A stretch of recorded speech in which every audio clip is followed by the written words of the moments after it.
കാസർഗോഡ് ജില്ലയുടെ ഔദ്യോഗിക പുഷ്പമായി തിരഞ്ഞെടുത്തത് ക്രൈനം മലബാറിക്കം എന്ന അപൂർവ ജലസസ്യത്തെയാണ്. പ്രാദേശികമായി പെരിയ പോളത്താളി എന്നാണ് അറിയപ്പെടുന്നത്.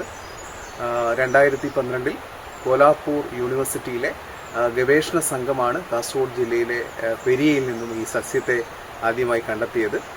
തുടർ പഠനങ്ങളിലൂടെ കാസർഗോഡ്, കണ്ണൂർ ജില്ലയിലെ 6 അരുവികളിൽ നിന്ന്, ചെങ്കൽക്കുന്നുകളിൽ നിന്ന് ഉത്ഭവിക്കുന്ന അരുവികളിൽ നിന്നും നമുക്ക് കണ്ടെത്താൻ കഴിഞ്ഞു. ലോകത്ത് വളരെ അപൂർവമായ ഈ സസ്യത്തെ IUCN ക്രിട്ടിക്കലി എൻഡേഞ്ചേർഡ് എന്ന് പറയുന്ന വിഭാഗത്തിലാണ് ഉൾപ്പെടുത്തിയിരിക്കുന്നത്. ഈ സസ്യത്തിൻ്റെ പുഷ്പങ്ങൾ വളരെ മനോഹരമാണ്. അതേപോലെ തന്നെ ഇതിൻ്റെ ഇലകൾക്ക് നിരവധി പ്രത്യേകതയുണ്ട്. ഏകദേശം 1 മുതൽ 2 മീറ്റർ വരെ നീളത്തിൽ വളരുന്ന നാട പോലെയുള്ള ഇലകൾ നമുക്ക് കാണാം.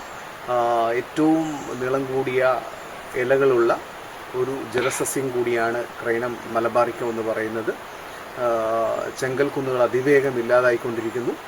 അതുകൊണ്ട് തന്നെ ഈ അപൂർവ സസ്യത്തിൻ്റെ സംരക്ഷണം നമ്മുടെ കടമയാണ്.